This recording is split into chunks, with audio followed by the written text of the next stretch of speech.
नमस्कार, मैं हूं अंकुर और आप देख रहे हैं सत्य हिंदी। सत्य हिंदी के बुलेटिन में एक नजर अब तक की सुर्खियों पर। सदन में अडानी और पीएम मोदी के रिश्तों पर बोलने के बाद राहुल गांधी को नोटिस दिया गया है और कार्रवाई की बात कही गई है। इसके बाद राहुल गांधी ने कहा कि उन्होंने संसद में कुछ भी गलत नहीं बोला है, लोग चाहें तो गूगल भी कर सकते हैं। राहुल ने कहा कि मैंने सदन में पीएम मोदी और अडानी के रिश्ते पर एक स्पीच दी। काफी शांति और तहजीब से मैंने अपनी बात रखी, कोई खराब भाषा का इस्तेमाल नहीं किया था। मेरी तरफ से सिर्फ कुछ तथ्य सामने रखे गए थे। मैंने बताया था कि कैसे अडानी पीएम के साथ विदेश दौरे पर जाते थे और फिर उन्हें बड़े कॉन्टैक्ट मिल जाते थे। किस तरह से 30% एयरपोर्ट ट्रैफिक अडानी द्वारा कंट्रोल किया जा रहा है। राहुल ने कहा कि मैंने ये बताया कि किस तरह नियमों को बदला गया ताकि अडानी को एयरपोर्ट मिल सके। नीति आयोग और अन्य संस्थानों ने इस पर टिप्पणी की और कहा कि उन्हें अनुमति नहीं दी जानी चाहिए, लेकिन फिर भी उन्हें अनुमति दी गई। श्रीलंका में एक सार्वजनिक सुनवाई के दौरान एक अधिकारी ने कहा कि प्रधानमंत्री मोदी ने अडानी को बंदरगाह का ठेका देने के लिए दबाव बनाया। प्रधानमंत्री के बांग्लादेश जाने के कुछ दिन बाद ही अडानी को बांग्लादेश में बिजली का ठेका मिल जाता है। अडानी और प्रधानमंत्री ऑस्ट्रेलिया जाते हैं और भारत का स्टेट बैंक अडानी को एक खदान प्रोजेक्ट के लिए $1 खरब का कर्ज दे देती है। राहुल ने कहा कि लेकिन मेरे भाषण के अधिकतर हिस्से को एडिट कर दिया गया है और उसे संसद के रिकॉर्ड में दर्ज नहीं किया गया। राहुल ने कहा कि अडानी और अंबानी का नाम एक साथ लेना प्रधानमंत्री का अपमान मान लिया गया है। राहुल ने कहा कि अडानी और अंबानी का नाम एक साथ लेना प्रधानमंत्री का अपमान मान लिया गया, लेकिन आप प्रधानमंत्री और उनकी साथ में तस्वीरें इंटरनेट पर देख सकते हैं, कैसे वो प्लेन के अंदर उनके साथ आराम फरमा रहे हैं, उनके साथ हंस रहे हैं। जब प्रधानमंत्री किसी देश में होते हैं तो अडानी किसी जादू से वहां पहुंच जाते हैं। राहुल ने कहा कि उन्होंने केवल तथ्य बताए, कुछ भी गलत नहीं बोला। आप गूगल कर सकते हैं, आपको तस्वीरें मिल जाएंगी। केंद्रीय मंत्री प्रहलाद जोशी ने सोमवार को कहा कि लोकसभा में प्रधानमंत्री मोदी के खिलाफ असंसदीय टिप्पणी करने पर कांग्रेस नेता राहुल गांधी को भेजे गए नोटिस पर इस बार कार्रवाई की जाएगी। समाचार एजेंसी एएनआई से बात करते हुए जोशी ने कहा कि भाजपा नेता निशिकांत दुबे ने राहुल गांधी को पीएम मोदी के खिलाफ बेबुनियाद आरोप लगाने के लिए नोटिस जारी किया है। जोशी ने कहा कि वो जो कहते हैं उसे सबूतों के साथ समर्थन करना पड़ता है, लेकिन उन्होंने कोई सबूत पेश नहीं किया है। हम सब इस देश की जनता के प्रति जवाबदेह हैं। इस बार इस नोटिस पर कार्रवाई की जाएगी। हिंडनबर्ग अडानी मामले में केंद्र सरकार सुप्रीम कोर्ट की निगरानी में जांच समिति बनाने को तैयार हो गई है। अडानी हिंडनबर्ग मामले में सोमवार को सुप्रीम कोर्ट में सुनवाई के वक्त सरकार की तरफ से सॉलिसिटर जनरल तुषार मेहता ने कहा कि अगर इस मामले में कोर्ट जांच के लिए एक्सपर्ट कमेटी गठित करना चाहता है तो हमें कोई आपत्ति नहीं है। इस पर अदालत ने मेहता से बुधवार तक ये बताने के लिए कहा कि कमेटी में कौन कौन लोग शामिल हो सकते हैं। अब सुप्रीम कोर्ट में मामला जाने के बाद केंद्र की मोदी सरकार बैकफुट पर आ गई है। सर्वोच्च अदालत के फटकार से पहले ही सरकार जांच कमेटी गठित करने को तैयार हो गई है। कमेटी ये देखेगी कि स्टॉक मार्केट के रेगुलेटरी मैकेनिज्म में फेरबदल की जरूरत है या नहीं है। इसके साथ ही निवेशकों के हितों को कैसे सुरक्षित किया जाए। Solicitor general Tushar Mehta court को सीलबंद लिफाफे में कमेटी मेंबर्स के नाम सौंपेंगे। भारतीय मार्केट रेगुलेटर सेबी 15 फरवरी को वित्त मंत्री निर्मला सीतारमण को अडानी मामले की जानकारी दे सकता है। अडानी समूह $2.5 बिलियन का एफपीओ लाया था। उसके बाद हिंडनबर्ग रिसर्च रिपोर्ट आई और अडानी ग्रुप के शेयर धड़ाम हो गए। अडानी ने ओवर सब्सक्राइब हुए एफपीओ को इसके बावजूद वापस ले लिया। सेबी ने सूत्रों के हवाले से बताया था कि वो इस मामले की जांच कर रहा है। हालांकि तमाम राजनीतिक दल सेबी से स्पष्ट बयान की उम्मीद कर रहे थे। सेबी की ओर से अभी तक अडानी के खिलाफ तथाकथित जांच पर कोई बयान नहीं दिया गया है। इस मामले से जुड़े 2 सूत्रों ने समाचार एजेंसी रॉयटर्स को बताया कि सेबी बोर्ड 15 फरवरी को केंद्रीय वित्त मंत्री निर्मला सीतारमण से मुलाकात करेगा। सेबी बोर्ड सीतारमण को अडानी से जुड़े हाल के घटनाक्रमों के बारे में जानकारी देगा। संसद में आज सोमवार को विपक्ष ने फिर हंगामा किया। भारी हंगामे के बीच सदन को 13 मार्च तक के लिए स्थगित कर दिया गया।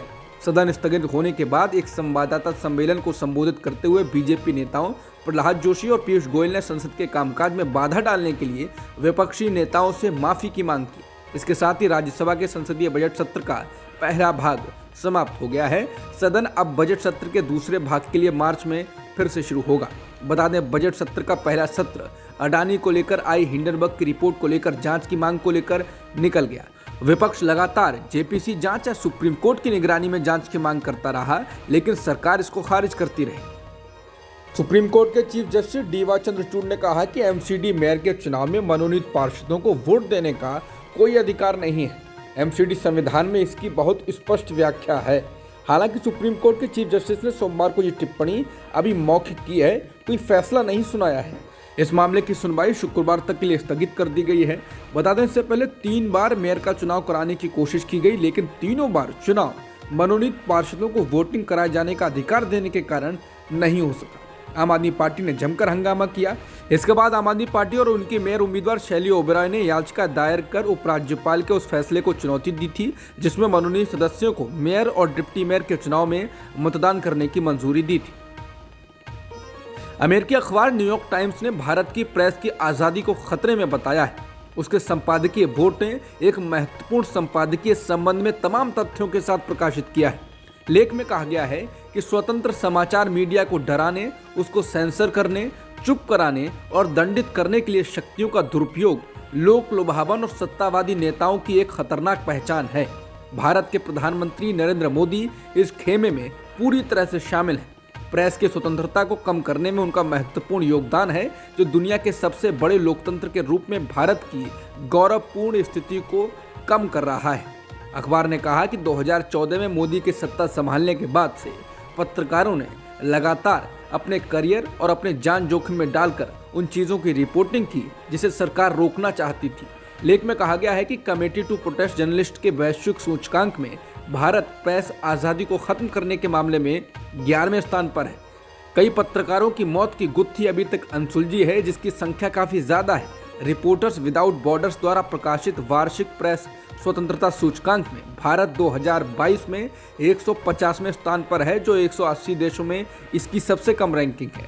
प्रेस की आज़ादी के मामले में अमेरिका 42वें स्थान पर है, वहीं रूस भारत से थोड़ा और नीचे 155वें स्थान पर है और चीन 175वें। जस्टिस एस.ए. नज़ीर को रविवार को आंध्र प्रदेश के राज्यपाल के रूप में नियुक्त कर दिया गया। इनकी नियुक्ति की खबर आने के बाद से ही रिटायरमेंट के बाद जजों के द्वारा पद संभालने को लेकर हंगामा होने लगा है। पूछा जाने लगा है कि आखिर सुप्रीम कोर्ट के सम्मानित जज की सेवानिवृत्ति के बाद की नियुक्ति आखिर क्यों नहीं रुक रही है। मालूम हो कि जस्टिस एस.ए. नज़ीर कई ऐतिहासिक फैसलों का हिस्सा थे, जिनमें ट्रिपल तलाक केस, अयोध्या बाबरी मस्जिद विवाद केस और मोदी सरकार के द्वारा लिए गए नोटबंदी के फैसलों को सही ठहराने वाले केस शामिल हैं। इसी साल 4 जनवरी को रिटायर हुए जस्टिस नज़ीर अयोध्या पर फैसला सुनाने वाली 5 न्यायाधीशों की खंडपीठ में शामिल रहे तीसरे जज हैं, जिन्होंने रिटायरमेंट के बाद सरकार से नियुक्ति प्राप्त की है। इससे पहले बेंच का नेतृत्व करने वाले पूर्व सीजेआई रंजन गोगोई को राज्यसभा के सदस्य के रूप में नामित किया गया था और जस्टिस अशोक भूषण को उनके रिटायरमेंट के 4 महीने बाद 2021 में राष्ट्रीय कंपनी कानून अपीलें न्यायाधिकरण का अध्यक्ष नियुक्त किया गया था। रिटायर्ड जज जस्टिस एस.ए. नज़ीर को राज्यपाल बनाए जाने के फैसले को लेकर कांग्रेस ने कड़ी प्रतिक्रिया दी है और कहा कि इस तरह की नियुक्तियां न्यायपालिका की स्वतंत्रता के लिए एक बड़ा खतरा हैं। कांग्रेस के वरिष्ठ नेता अभिषेक सिंघवी ने राज्यसभा में दिवंगत अरुण जेटली की 2013 की टिप्पणी को याद किया कि रिटायरमेंट के बाद की नौकरी की इच्छा रिटायरमेंट से पहले के फैसलों को प्रभावित करती है। सिंघवी ने कहा कि हम व्यक्तियों के बारे में बात नहीं कर रहे हैं, सैद्धांतिक रूप से हम इसका विरोध करते हैं। हम मानते हैं ये एक बड़ी कमी है और देश की न्यायपालिका की स्वतंत्रता के लिए बड़ा खतरा है। सिंघवी ने कहा कि भाजपा का ये बचाव कि ये पहले भी हुआ था कोई बहाना नहीं हो सकता है और मुद्दा जस का तस है। कांग्रेस सांसद और संचार प्रभारी महासचिव जयराम रमेश ने अरुण जेटली का वीडियो क्लिप शेयर किया है और कहा कि पिछले 3-4 सालों में इसका पर्याप्त सबूत है। पीएम मोदी ने बेंगलुरु में एरो इंडिया शो में इंडिया पवेलियन का उद्घाटन किया। 5 दिवसीय प्रदर्शनी में 700 से अधिक रक्षा कंपनियां और 98 देशों के प्रतिनिधि भाग ले रहे हैं। एरो इंडिया का यह संस्करण देश को सैन्य विमान, हेलीकॉप्टर, सैन्य उपकरण और नए युग के एवियोनिक्स के निर्माण के लिए एक उभरते हुए केंद्र के रूप में प्रदर्शित कर रहा है। इस शो में लड़ाकू विमान समेत कई हेलीकॉप्टर्स ने करतब दिखाए। इसे भारत का सबसे बड़ा एयर शो माना जा रहा है। पीएम मोदी ने इस मौके पर कहा कि बेंगलुरु का आसमान आज इस बात की गवाही दे रहा है कि नई ऊंचाई नए भारत की सच्चाई है। मेरी कामना है कि आत्मनिर्भर भारत ऐसे ही बढ़ता रहे। पीएम मोदी बोले, आज भारत नई ऊंचाइयों को छू रहा है। ये शो भारत के बढ़ते सामर्थ्य को दिखाता है। 100 से ज्यादा देश इसमें शामिल हो रहे हैं। इसने कई रिकॉर्ड तोड़ दिए हैं। मध्य प्रदेश के नर्मदापुरम जिले में एक चर्च में आग लगाने की घटना हुई। चर्च की दीवारों को बदरंग कर दिया गया, दीवार पर राम लिखा हुआ पाया गया। पुलिस ने कहा कि घटना को अंजाम देने वालों की पहचान नहीं हो पाई है। नर्मदापुरम जिले के आदिवासी बहुल सुख्तबा ब्लॉक के चौकीपुरा गांव की घटना है। ये घटना रविवार को तब सामने आई जब स्थानीय लोगों ने ईसाई प्रार्थना कक्ष के अंदर जले हुए फर्नीचर, आग के धुएं से काली हुई दीवारें और दीवार पर राम लिखा हुआ देखा। पुलिस ने अज्ञात आरोपियों के खिलाफ किसी भी वर्ग के धर्म का अपमान करने के इरादे से पूजा स्थल को नुकसान पहुंचाना या अपवित्र करने की धारा के तहत मामला दर्ज किया है। हाल ही में अमेरिका के द्वारा अपने एयर स्पेस में एक संदिग्ध जासूसी गुब्बारा मार गिराने के बाद चीन ने कहा है कि अमेरिका ने उसके हवाई क्षेत्र में पिछले एक साल में 10 से अधिक बार गुब्बारे उड़ाए हैं। चीन के विदेश मंत्रालय ने कहा कि अमेरिका के दूसरे देशों के हवाई क्षेत्र में अवैध रूप से घुसना उसके लिए असामान्य नहीं है। उन्होंने कई बार उल्लंघन किया है। चीन का ये बयान 4 फरवरी को अमेरिका द्वारा अपने हवाई क्षेत्र के ऊपर एक संदिग्ध जासूसी गुब्बारे को मार गिराए जाने के बाद आया। प्रवक्ता ने कहा कि अमेरिका को चीन को बदनाम करने और आरोप लगाने के बजाय थोड़ा खुद आत्मचिंतन करना चाहिए। बता दें, पिछले एक हफ्ते में 3 बार अमेरिका ने ऐसे संदिग्ध हवाई वस्तुओं को मार गिराया है। बीते दिन कनाडा में भी ऐसा ही किया गया है। हालांकि अभी तक इसको लेकर चीन पर आरोप नहीं लगाया गया, लेकिन 4 फरवरी को अमेरिका ने जिस संदिग्ध जासूसी गुब्बारे को गिराया था उसको सीधे चीन के साथ जोड़ा गया था। वहीं चीन के इस आरोप के बाद अमेरिका का तुरंत खंडन आया है। अमेरिका की ओर से कहा गया है कि उन्होंने कभी भी चीन के इलाके में जासूसी गुब्बारा नहीं भेजा। अमेरिका की ओर से कहा गया ये चीन की ओर से डैमेज कंट्रोल के लिए छटपटाहट का नतीजा है।